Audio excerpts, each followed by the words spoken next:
और धुरंधर तो पक्की। धुरंधर देखी कि नहीं देखी? अक्षय खन्ना का डांस देखा कि नहीं देखा तुम? अक्षय खन्ना पूरी जिंदगी में यही डांस करता रहा था।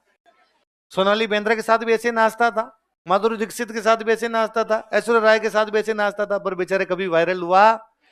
फिर उसने धुरंधर में ऐसे ही नाचा अकेले, और पूरे भारत में वायरल हो गया। सब लोग उसी प्रकार रील बना रहे हैं। इसका मतलब कामयाब होने के लिए लंबा समय लगता है। एक एक प्रकार का डांस अक्षय खन्ना की तरह करना पड़ता है, तब जा कामयाब हो। तो एक एक चीज को बार बार पढ़ोगे तब कामयाबी मिलेगी। वैसा आप एक बार करने से कामयाबी मिलेगी? तो धुरंधर पक्की पक्की देखे होगे। रहमान डकैत, कितने लोगों ने देख ली धुरंधर? अरे क्या बात करते हो यार, कैसी लगी आपको? अच्छी थी? तो किसका कैरेक्टर अच्छा लगा आपको, रहमान डकैत का, असलम चौधरी का? असलम चौधरी वाला ज्यादा है, रहमान डकैत का इतना अच्छा नहीं है। चलो, तुम्हें जो अच्छा लगे वही ठीक। और आजकल तो ट्रेंड चल रहा है पाकिस्तान है, इंडियन स्पाई इन पाकिस्तान। अरे भाई साहब, भारतीय जनता क्या क्रिएटिव जनता है। कल तो मैंने एक रील देखी, एक छोटा सा बच्चा, एकदम छोटा सा बच्चा है, और वो Indian agent in Pakistan, first day Indian agent in Pakistan. और क्या नाम है तुम्हारा? हमजा। कहाँ से आए हो? कराची। क्यों आए हो? मकसद पूरा करना है भाईजान। इतने वो एक बैग देता है कि इस बैग को उठा के इधर से इधर रख दो। बच्चा बैग उठाता, बच्चे से बैग उठता नहीं, कहता है जय बजरंगबली। ना ना ना। या एक वो पंचायत वेब सीरीज देखी आपने? पंचायत, पंचायत वो जो जवाई होता है जो नाराज हो जाता है, हम तो चक्के वाली कुर्सी पे बैठेंगे। गजब बेइज्जती है, वो वाला डायलॉग है। आसिफ, आसिफ नाम है शायद उसका। अरे मैंने कल उसकी एक रील देखी, वो same Indian agent in Pakistan, पर उसने उल्टा दिखा रखा है कि मतलब वो पाकिस्तान में घुल मिल गया पूरी तरीके से। उसका बड़ा जोरदार है। तो वो जैसे वो पाकिस्तान का अफसर ही है, और पाकिस्तान के किसी सीनियर को फोन कर रहा है, तो कहता है भाईजान 5,000 इंडिया के एजेंट पकड़ लिए। पाकिस्तान वालों से इंडिया नहीं बोला जाता, इंडिया बोलते हैं, इंडिया। तो 5,000 इंडिया के एजेंट पकड़ लिया हमने। अरे भाईजान एक ही रंग का काले कोट पेंट, वो काले कपड़े पहन के घूम रहे थे तो हमने पकड़ लिया, क्योंकि आजकल वो सबकी ड्रेस वही दिखा रहे हैं काले में। भाईजान हमने पूछा था ये काले कपड़े को इसको क्या बोलते हैं, इन्होंने कहा कुर्ती पजामी। भाईजान इनको ये भी नहीं पता इसको क्या कहते हैं। भाईजान इनको तो ये भी नहीं पता कि गुसल खाने को गुसल खाना कैसे बोलते हैं, सै को छोटा बड़ा बोलना, काफ का पता नहीं। फिर वो ये कई बताता है। भाईजान हमने इनसे पूछा कि सबसे अच्छा फील्डर कौन सा पाकिस्तान में, इन्होंने कहा boys played very well. Pakistan में इंजमाम उल हक कैप्टन था, एक नाम सुना है? तो इंजमाम उल हक का फिक्स डायलॉग था, इंजमाम उल हक से कुछ भी पूछ लेते, क्रिकेट का कैप्टन था, अब उससे पूछ लेते कि आज पाकिस्तान हार गया, इस पर तुम्हारा क्या कहना है, आज पाकिस्तान जीत गया, इस पर तुम्हारा क्या? उसका फिक्स डायलॉग था, boys played very well, boys played very well, लड़के बहुत अच्छा खेले, इंशाल्लाह अगले मैच में हम पक्का जीतेंगे। तो वह भाईजान इंजी की नकल कर रहा था, गलत सलत अंग्रेजी बोल गया, हमने पकड़ लिया कि इंडिया का एजेंट है। फिर वो कई तरीके बताता है कि वो पूछता है भाईजान एक सवाल का आंसर उन्होंने सही दिया था, हमने उनसे पूछा कि सबसे बड़ा एक्टर कौन है पाकिस्तान में, उन्होंने कहा शहबाज शरीफ, पाकिस्तान का प्रधानमंत्री है शहबाज शरीफ। भाईजान ये वाला एकदम सही था। हमने उनसे पूछा पाकिस्तान के झंडे पे जो स्टार है उसका मतलब क्या है, उन्होंने कहा पाकिस्तान को रेटिंग दे रखी है किसी ने। और उससे बाकी समय जोर जोर से हंसता है, उसमें धीमे से हंसता है। फिर वो लास्ट में सारी बात कहा, हाँ भाईजान पूरा एकदम बॉर्डर पे मामला दुरुस्त है, किसी प्रकार की कोई दिक्कत नहीं है। इतने में वो लास्ट में उसको बोलना होता है भाई अस्सलाम वालेकुम, इधर वंदे मातरम। धनाधन धनाधन, तो पहले ऐसे दिखता है पाकिस्तान का ये, लास्ट सीन में वापस इंडियन एजेंट। तो वो वाला धुरंधर तो पक्की पक्की देखनी है। उस पर ट्रेंड क्या क्या रील क्या क्या बन रही है, तुम भी रील बना सकते हो उस पर, अच्छी अच्छी रील बनाओ उस पर। हाँ, MS धोनी वाली मूवी देखिए, उसमें MS धोनी का एक दोस्त होता है चिंटू। कौन होता है? MS धोनी को एक मैच खेलने के लिए जाना होता है, कहाँ? अगरतला, कहाँ पर मैच होता है ना? और उसको अचानक एक दिन पहले पता चलता है कि मैच है। अब क्या करे, तो सब दोस्त दोस्त मिलकर एक जीप किराए पे करते हैं, और कहते हैं यहाँ से दोस्त को छोड़ के आएंगे, है ना, एयरपोर्ट पे छोड़ के आएंगे, वहां से जाएगा, हालांकि वो भी उनके पकड़ में आती नहीं। तो एक दोस्त है कोलकाता छोड़ के आना है, वहां से आगे फ्लाइट मिलेगी, पर कोलकाता भी नहीं पहुंच पाते वो। तो उनका एक दोस्त है चिंटू। अब जीप किराया करने तो रुपए नहीं उनके पास, तो सारे दोस्त रुपए इकट्ठे करते हैं। तो चिंटू कहता है मेरे पास भी रुपए पड़े हैं। तो एक बड़ा अच्छा सीन है, चिंटू अपने घर में घुस रहा है, चिंटू की मम्मी बाहर बैठी है। तो चिंटू की मम्मी से पूछा चिंटू आ रहे हो? चिंटू कुछ नहीं बोलता, चुपचाप अंदर जाता है, रुपए लेता है, बाहर जाता है। उसकी मम्मी पूछते चिंटू जा रहे हो? चिंटू कुछ नहीं बोलता, चुपचाप चला जाता है। MS धोनी वाली मूवी कितने लोगों ने नहीं देखी? मान्यता रद्द तुम्हारी भारत की, आधार कार्ड समाप्त किए जाते हैं। MS धोनी वाली यार, खेल पे कितनी तो मूवी बनी हुई है, MS धोनी वाली, एक चक दे इंडिया, एक मेरी कॉम, मेरी कॉम वाली मूवी है, उसमें प्रियंका चोपड़ा मेरी कॉम लगती है कि मेरी कॉम जैसी है वो। अभी एक मूवी बीच में अजय देवगन की आई थी, मैंने नहीं देखी पर उसकी खूब तारीफें सुनी है, मुझे भी देखनी है। मैदान, मैदान अजय देवगन की फुटबॉल पर, फुटबॉल भी है, फुटबॉल मैदान, मैदान देखना। मिल्खा सिंह, वो तो देखी होगी, फरहान अख्तर, मिल्खा सिंह और गोल्ड वर्ल्ड तो दंगल। हाँ दंगल, दंगल अच्छी, मैं सुल्तान, सुल्तान नहीं दंगल, दंगल अच्छी है, दंगल देखी जा सकती है। हाँ, मुझे सुल्तान लगा, सुल्तान तो काल्पनिक घटनाओं पर है। और तो कौन सी, और मेरी याद नहीं आ रही है। हाँ बाहुबली, नहीं बाहुबली देखी जानी चाहिए, अच्छी मूवी है। आप बाहुबली देखोगे तो उसको यदि हिस्टोरिकल पॉइंट ऑफ व्यू से मैं जब देखता हूं तो उसमें दो हथियार दिखते हैं मुझे। एक उसमें हथियार है जिसमें वो पत्थर फेंकते हैं, है ना, और एक उसमें हथियार इसमें लाल देव जो है उसके रथ के आगे एक वो लगा हुआ है जो उससे काटता है। तो आप आगे पढ़ोगे कि अपने बिहार में एक राजा हुआ था अजात शत्रु। कौन राजा हुआ था? मगध का राजा अजात शत्रु, जो वज्जी पर आक्रमण करता है। कहां आक्रमण करता है? बिहार में एक जगह पड़ती है वज्जी, वहां पर आक्रमण करता। तब उसने दो हथियारों का प्रयोग किया था, रथ मुसल और महाशिला कंटक। कौन कौन से? रथ मुसल और महाशिला। महा मतलब बड़ी, शिला मतलब पत्थर, बड़े पत्थरों को फेंकने वाला हथियार है उसमें। रथ मुसल, रथ के आगे मुसल लगा रखा है, तो उसमें अजात शत्रु वाले हथियार यूज में लिए। हमने तो देखते आ रहे हैं मगर अजात शत्रु के हथियार है। बाहुबली वाला डायरेक्टर है, इसका मतलब हिस्ट्री थोड़ी बहुत तो पड़ी है। बाकी तो जो हिस्ट्री के जी, अब तो ठीक। कांतारा अच्छी, कांतारा देखी जानी चाहिए, कांतारा अच्छी मूवी है, लोकल भोमियोसा महाराज के बारे में, है ना। अक्सर बॉलीवुड की भारतीय फिल्मों में भारतीय संस्कृति का अपमान ही किया जाता है, देवी देवताओं को नीचा दिखाना, उनका अपमान करना, ये सब चीजें दिखाई जाती है। ये बड़ा कूल माना जाता है कि देवताओं के खिलाफ कैसे बोल गए। कांतारा दिखाती है साहब भोमियोसा महाराज क्या चीज होते हैं, है ना, उन लोगों का भी सम्मान किया जाना चाहिए। कौन थे वो, क्या थे लोग, कांतारा अच्छी में। केजीएफ तो यूं थोड़ी सी नहीं, इतनी ढंग की नहीं है, ये इतनी तो देखनी है कम से कम। सर आप कल स्टूडेंट्स को ट्रिप पर लेकर गए थे, क्या हमारे बच्चे को, हमारे बेच को भी ले जाया जाए? हमारे बच्चे को, मैं किसके बच्चे को लेके जाना है? वो बेच इंटीग्रेटेड बेच है। कैसा बेच है? मतलब वे बच्चे जो 3 साल के लिए हमारे पास रहते हैं, फर्स्ट ईयर के अंदर ही आ जाते हैं, 3 साल रहते हैं। उसमें भी मैं ट्रिप पर उन बच्चों को लेके गया जो लगातार 3 साल तक आए थे, एक भी दिन बिना छुट्टी के। उन बच्चों का बनता है वो बाकायदा। मैंने उनका जब बैच बनाया था, मैंने उसी दिन कहा था कि आप वे बच्चे हो जो 3 साल तक हमारे पास रहोगे, आपके हम ही गार्जियन है, सब कुछ हम ही है आपके लिए, और ढंग से पढ़ाई करनी है। मैं एक दिन आपको एजुकेशनल टूर करवाऊंगा। तो ये मेरी ड्यूटी बनती थी कि जब उनका बैच, आज भी उनका बैच समाप्त हो रहा है, आज या कल में समाप्त हो जाएगा, तो उनको कम से कम टूर पे तो लेके जाऊं। तो वे बच्चे जो इंटीग्रेटेड में आते हैं, जो 3 साढ़े 3 साल के लिए हमारे पास रहते हैं, 3.5 साल लगातार आते हैं बिना कोई छुट्टी के, उनके हर बैच को मैं लेके जाऊंगा। तुम आते 18 महीने के लिए हो, फटाफट चले जाते हो, फीस देते हो कम, तो तुमको लेके, अच्छा ऐसे नहीं चलेगा, ऐसा फीस ज्यादा लगती है उसके लिए।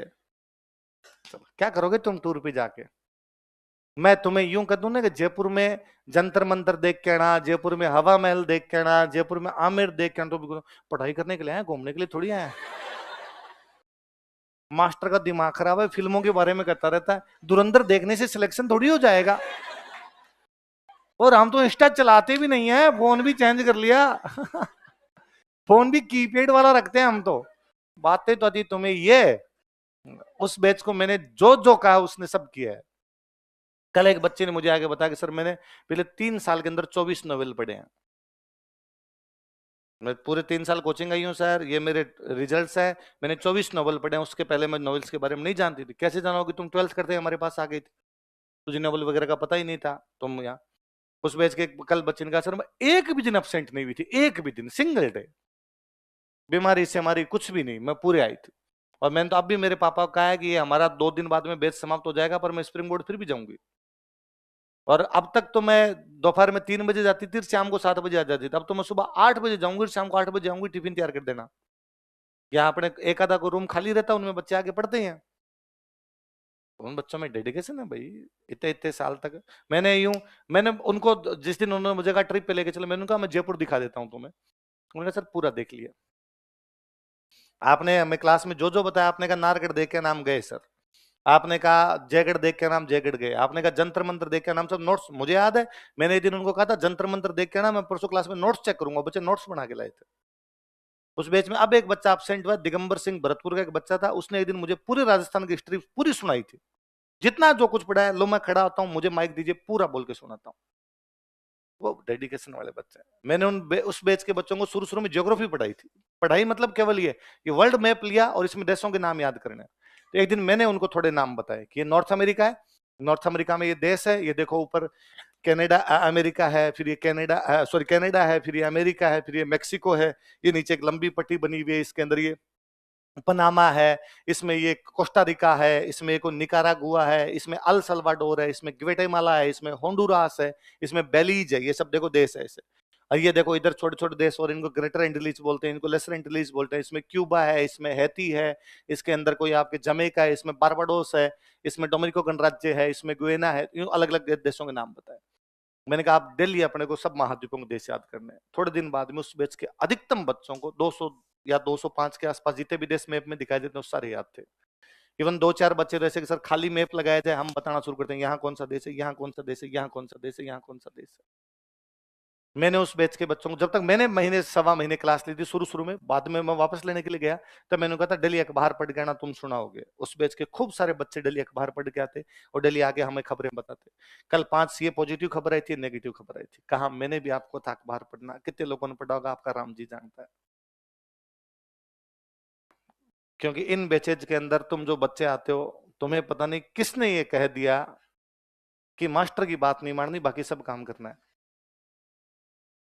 कोई आके तुम्हें बाहर का कोई आके ये मतलब मैंने 57 की क्रांति में कुछ भी लिखा दूं, फिर भी एक कोई आदमी आके कहेगा कि राम सिंह सेकंड को जब गिरफ्तार किया था तब उसने तकिया लगाया था कि नहीं लगाया था, ये तुम्हारे मास्टर ने लिखा है कि नहीं लिखा है। आप दूसरे दिन को सब तकिए के बारे में नहीं बताया, या कोई ऐसे अटपटे सवाल से तुम्हारा कॉन्फिडेंस डाउन करके चला जाता है। वो बड़े बहादुर बच्चे हैं। मैं अभी भी कहता हूं जो जो 12th क्लास के बच्चे हैं उन सबको इंटीग्रेटेड बैच में एडमिशन लेना चाहिए। वो बेहद अच्छे बैच बनते हैं, क्योंकि उसमें हमारे पास में पूरा वैसे रहता है कि 3-3.5 साल अपने पास ही है।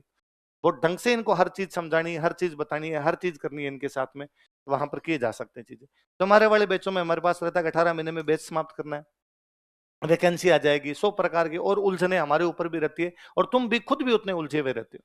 इसलिए फर्स्ट ईयर के बच्चे इधर भी एडमिशन लेते हो, मेरा हमेशा सुझाव होता है कि इंटीग्रेटेड में क्यों नहीं जाते, वो बेच ज्यादा अच्छे हैं।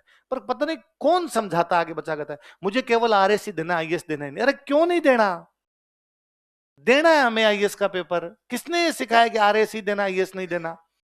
यहाँ कोई आके कोई भाई साहब उसको समझाता है, वो बाद में आके कहता है कि नहीं सर मैं तो इसी बैच में एडमिशन लूंगा, एक बार 18 महीने में कोचिंग कर लूंगा, फिर 18 महीने और आ जाऊंगा।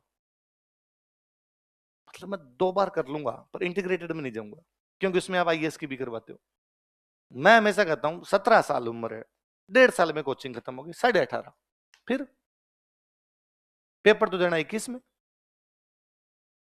घर पे पढ़ाई तो आज हो न कल हो। 17 साल की उम्र में 12th करके 3-3.5 साल हमारे पास रहे, 20.5-21 के आसपास एज होगी। अगला जो भी अटेम्प्ट आएगा कोचिंग से निकलते ही आएगा, सबसे अधिक कॉन्फिडेंस के अंदर होगे तुम उसमें। वरना अब 17 साल उम्र है, 1.5 साल कोचिंग है, 18.5 है, एग्जाम देना 21 में, 2.5 साल पढ़े हैं, फिर तू देगा पटवारी, तो बीच में वो आएगा ग्राम सेवक। बाकी सर कोई दिक्कत नहीं, वो एग्जाम भी दे ले तू, पर फिर भटकेगा, तुझे लगेगा ये वाला मैं कर लूं एक बार, ये वाला एग्जाम आ गया। तो वो बहादुर बच्चे हैं जी, 3-3.5 साल तपस्या करने वाले बच्चे, उनका तो बनता है ना, होना चाहिए ना उनका। तो बच्चों को अभनेरी है, तुम्हारा नहीं बनता, तुम बात नहीं मानती। अखबार पढ़ा कल तूने है क्या, अखबार की खबर थी बता, मैं एक दो इसको अखबार खबर बताएगी, नहीं बताएगी, अगर ये सॉरी गलती हो गई चलो रहने दो।